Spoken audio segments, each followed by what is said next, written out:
Monsieur le ministre de l'Intérieur et de la Sécurité publique, Monsieur le ministre du Travail, de l'Emploi et des Relations avec les institutions, Monsieur le ministre de la Fonction publique et de la Réforme du service public, Madame le ministre de la Jeunesse, des Sports et de la Culture, que je souhaiterais au passage remercier du fond de notre cœur pour son leadership, son engagement personnel, l'engagement de sa délégation qui ont fait de cette cérémonie ce qu'elle est aujourd'hui.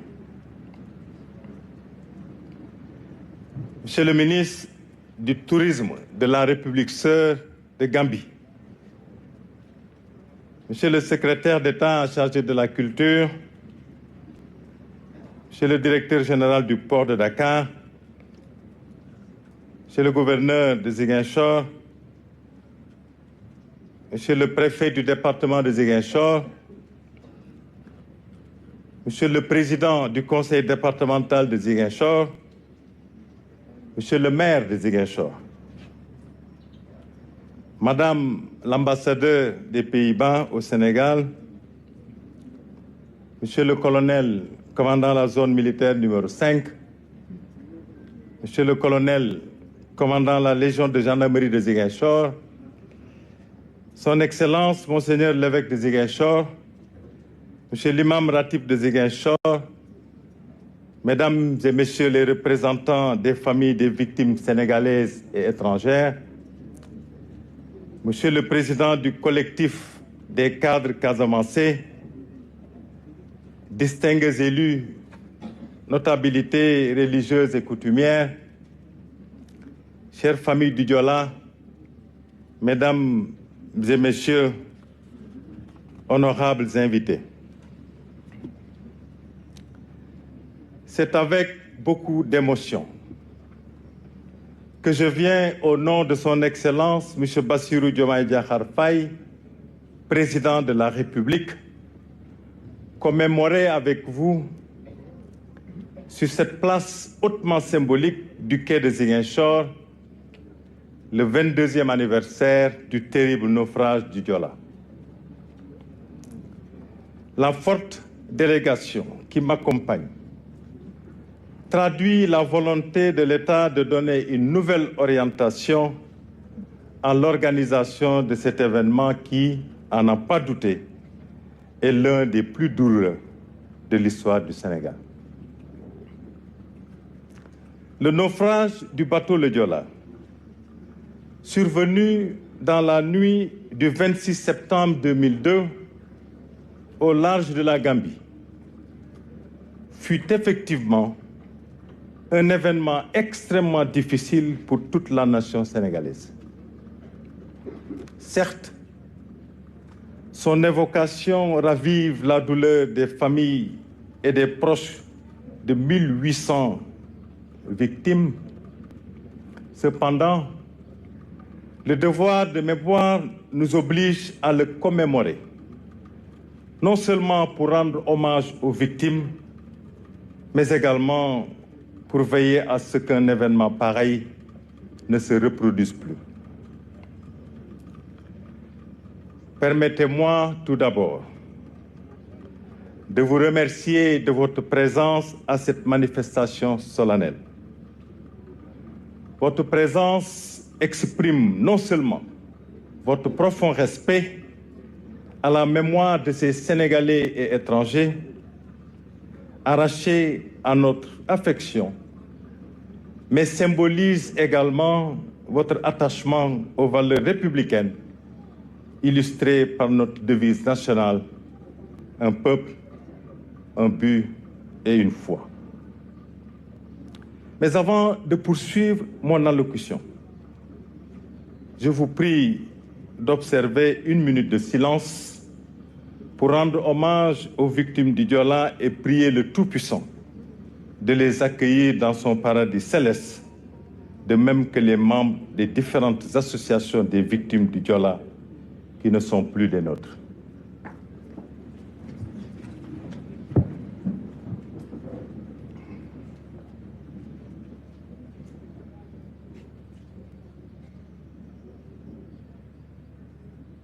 Je vous remercie. Puisse Dieu, le Tout-Puissant, leur accorder sa grâce infinie dans sa grande miséricorde.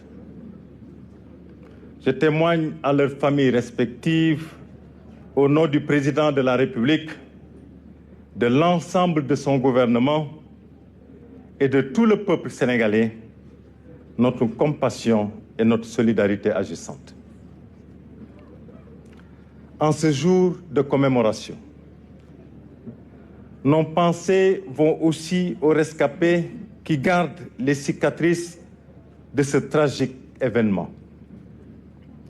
Nous leur renouvelons toute notre sollicitude.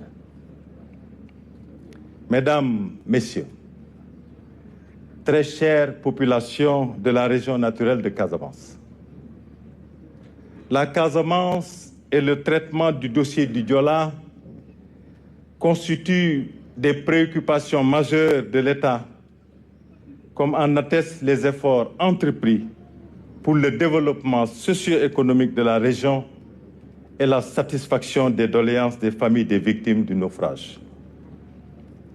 Monsieur le Président de la République et son gouvernement comptent placer la région naturelle de Casamance au cœur de leurs actions prioritaires en y stimulant les opportunités de développement et en travaillant sans relâche pour le règlement définitif de la crise qui l'affecte. À cet effet, le Président de la République a marqué sa volonté de consolider les programmes étatiques en cours dans la région visant à améliorer les conditions de vie des populations. Aussi, il est heureux de constater qu'à ce jour, tous les départements de la région, notamment les zones antérieurement marquées par l'insécurité, bénéficient des 10 programmes conduits, d'une part, par le programme d'urgence de développement communautaire PUDC, d'autre part, le programme national de développement local PNDL, le programme d'urgence de modernisation des axes et territoires frontaliers PUMA et le projet de valorisation des eaux pour le développement de chaînes de valeur Proval-CV. Ces programmes donnent déjà des résultats dont les plus significatifs sont d'abord le désenclavement de la région en termes de téléphonie, d'accessibilité terrestre, maritimes et aériennes, d'Internet et d'amélioration dans la mise à disposition d'infrastructures sociales et scolaires de base pour les populations. Ensuite, la bonne dynamique de revitalisation du tissu économique et social, pilotée par l'Agence nationale pour la relance des activités économiques et sociales en Casamance, ANRAC. L'accompagnement des populations dans leurs activités de développement agricole avec la facilité de mise à disposition de financement et la dotation d'entrants ainsi que de matériels agricoles. Enfin, la prise en charge sociale des populations déplacées de retour chez elles. Par ailleurs, l'État, à travers l'acte 3 de la décentralisation, poursuivra ses efforts en vue de favoriser l'émergence économique de la région naturelle de la Casamance, à travers notamment le projet Pôle de développement de la Casamance PPDC et la mise en œuvre du pôle économique de Ziguinchor. Sur un autre registre, plusieurs mesures sont prises par l'État pour satisfaire les doléances exprimées par les associations des familles des victimes, notamment la prise en charge des orphelins pupilles de la nation, l'octroi de bourses d'études dans les écoles privées et les universités publiques, la prise en charge médicale et les formations professionnelles pour permettre aux orphelins du Diola de disposer de qualifications. La prise en charge de la liste additionnelle de 371 orphelins omis par le décret d'application de 2009. La construction effective du mémorial Musée de Diola. Aussi, Président Boubacar Ba, je voudrais vous rassurer ici que toutes les autres doléances soulevées dans votre brillante allocution seront étudiées avec toute l'attention requise dans le respect des dispositions réglementaires. Mesdames, Messieurs, très chers membres du collectif de coordination des familles des victimes, l'ouverture de ce bel et imposant édifice qui se dresse majestueusement sur le quai de Ziguinchor exprime la volonté politique de l'État d'ancrer le souvenir du naufrage dans notre mémoire collective et d'en faire un levier dans la consolidation de la cohésion nationale.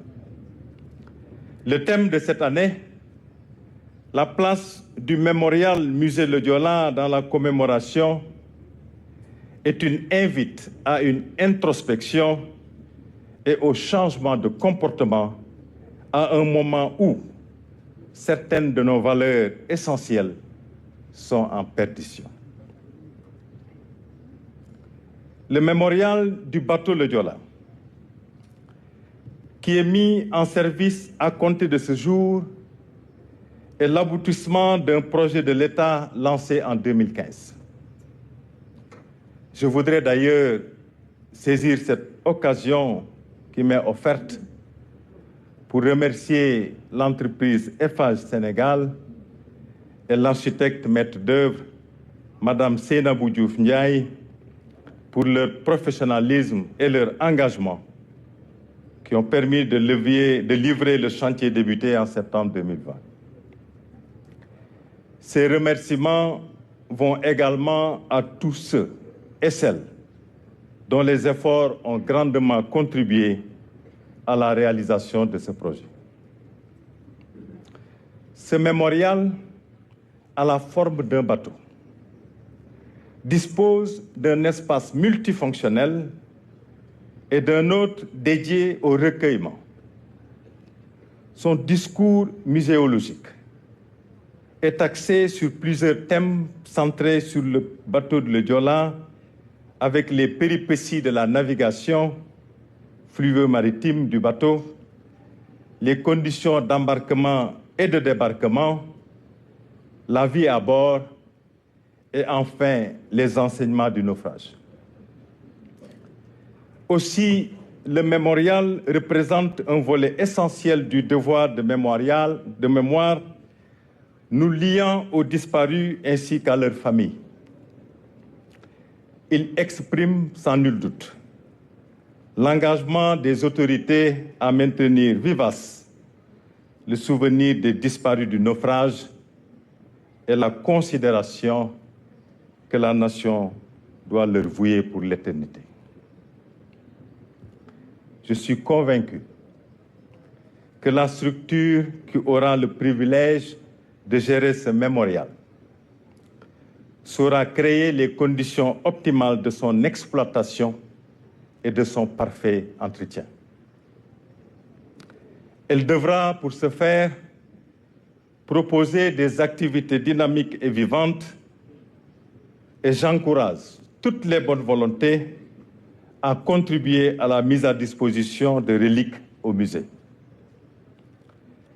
La structure choisie devra en outre garder le cachet mémoriel du site pour nous rappeler que le souvenir de nos disparus exige de nous prudence et meilleur comportement.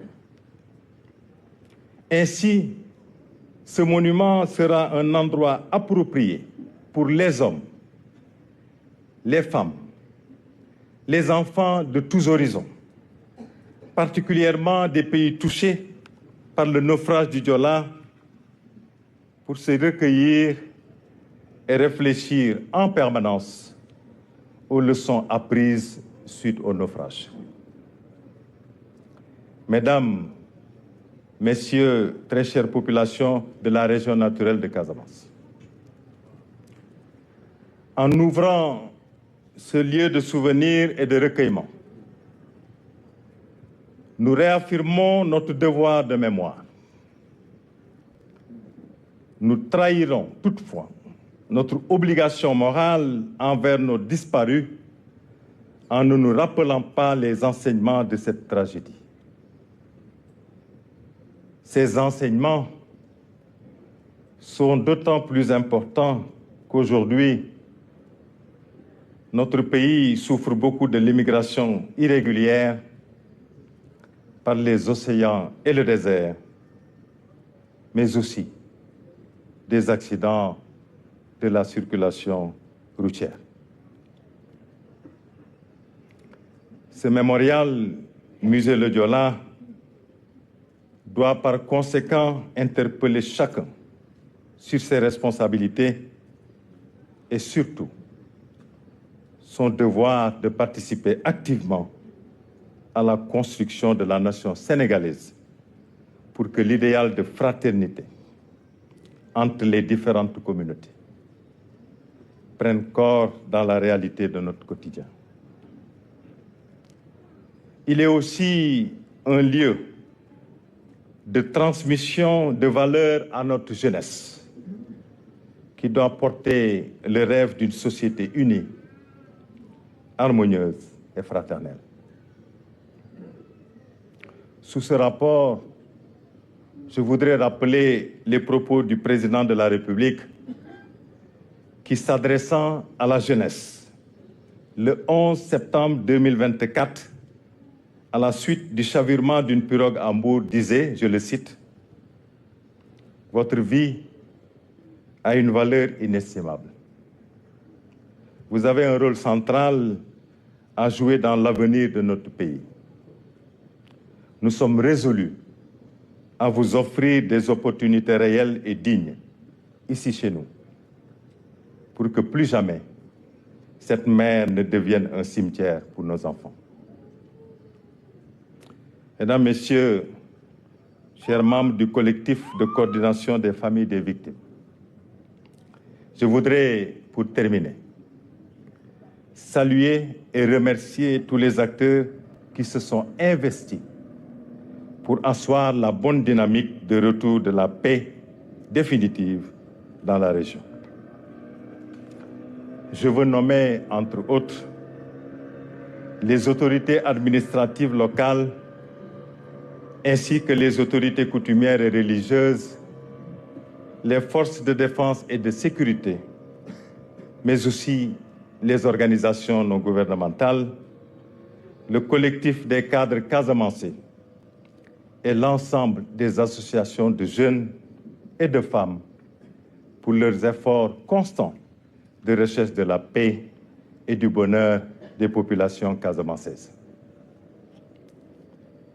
Également, je voudrais remercier et féliciter le président Boubacar Ba, ainsi que tous les membres de l'Association nationale des familles des victimes et des rescapés du Joola, du collectif des familles des victimes et de l'Association nationale des rescapés du Joola, pour leur engagement sacerdotal et la grande disponibilité avec lesquelles ils continuent de s'acquitter de leur mission noble de défendre les doléances des victimes du Joola. Je vous remercie de votre aimable attention.